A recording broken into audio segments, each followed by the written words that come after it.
Hey everyone, my name is Annalee and my partner is Sam, and we're going to be talking about capture techniques for the Florida panther. We will compare three methods that we researched to determine the best one for everyone involved. So we used some criteria for judging what exactly the best method means. This is our triangle for criteria, going from most important at the bottom to least important at the top. We wanted to mainly focus on the safety of the animal and the safety of the handler because of the ethical guidelines for trapping. So currently the only method used right now is using trained dogs to chase and tree panthers, which are then tranquilized and captured for radio collaring. Scientists have to evaluate conditions and safety, of course, before they just shoot the animal with a dart, because they want to ensure that there won't be any unnecessary negative impacts. As noted in the video, they can either wait for the panther to fall onto a stretched net or a mattress on the ground, or they can send someone up with a harness to retrieve the cat. Hounds are very efficient and effective in the sense that they only target their one species, the panther, which doesn't leave any stress to any of those non-target species that we're not trying to affect, which saves so much time and makes the process much easier. It was also noted that there was a significantly lower mortality rate with this method than any other technique noted throughout the literature, which is very important for the safety of an endangered species. As great as hounds can be, there are still plenty of problems with this one method. These cats are huge. They can weigh anywhere between 50 and 150 pounds, so getting that out of a tree is not always safe for the animal or for the scientist. It's also hard sometimes to evaluate the safety of situations, which could lead to anything going wrong. Obviously, another problem is falling out of a tree, which has happened before, and a mountain lion has died because of it. Panthers can also get tangled in the tree once they've been tranquilized, which could cause them to hurt themselves or even suffocate. Of course, there are plenty of problems with people falling out of the tree or even getting hurt from the close contact with the panther.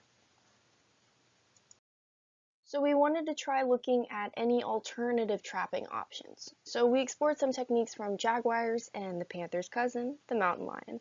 We used these cats because they're very comparable. They're all large cats that like to climb trees and they hang out in forests.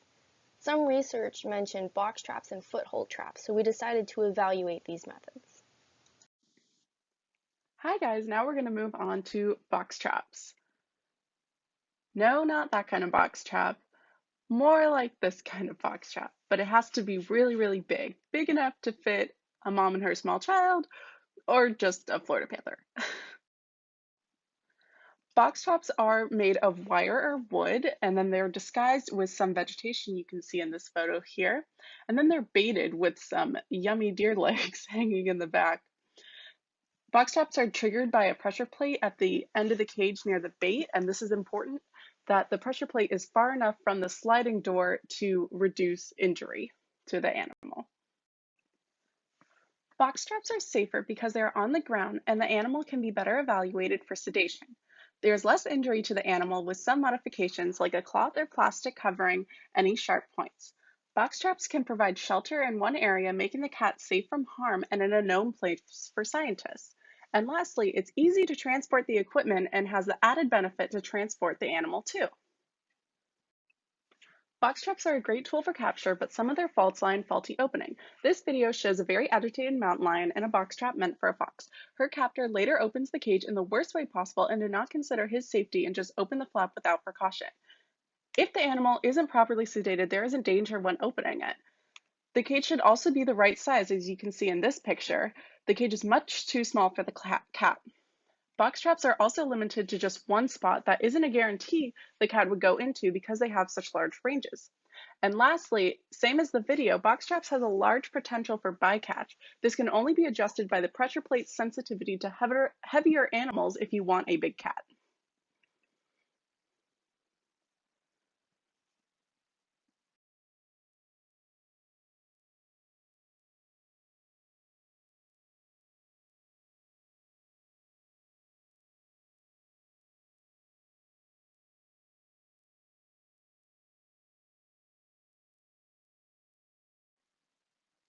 Now moving on to foothold traps. Footholds like these are made of metal clamps and spring-loaded platform which can close very quickly with a lot of force like in this video. You don't want this for your cat. Instead, you want a foothold with modifications such as padding a drag to not stay in place and swivels also to aid in safety.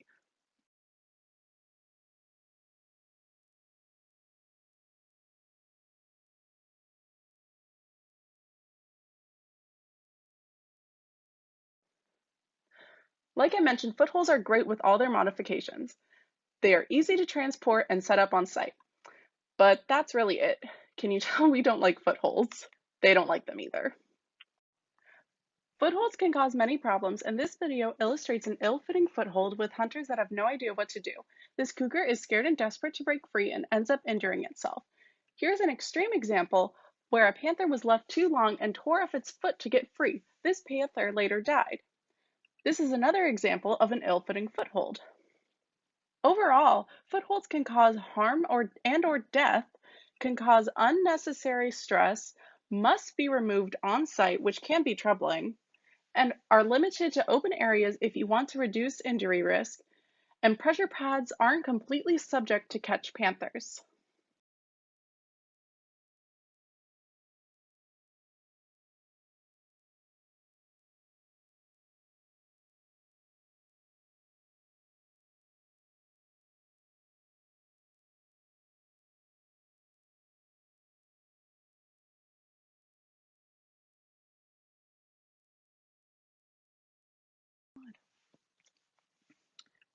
Now time for our evaluation. After looking at each of our criteria, we determined that training with dogs was the best technique. Why? Because when compared to the other two techniques, this proved to be the most efficient and safe for all parties involved. This technique is the best. These are our sources. And thank you for watching. And please feel free to leave us a comment or question down below.